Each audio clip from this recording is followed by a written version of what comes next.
Hi, I welcome you all to the Implant series. Continuing from our first video, we had placed 4 simple interrupted sutures, which we are removing ideally after 7 to 10 days of the initial surgery.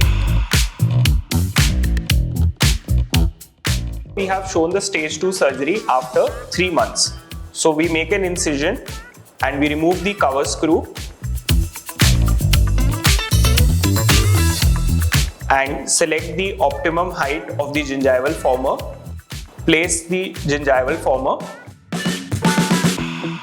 and we are applying a single sling suture around the gingival former to achieve optimum closure.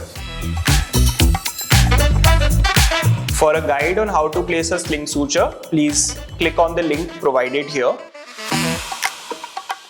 In our next video, we will learn about how to make implant impressions using an open and closed tray. If you like this video, please like, share and subscribe. And for more such videos, please follow our channel.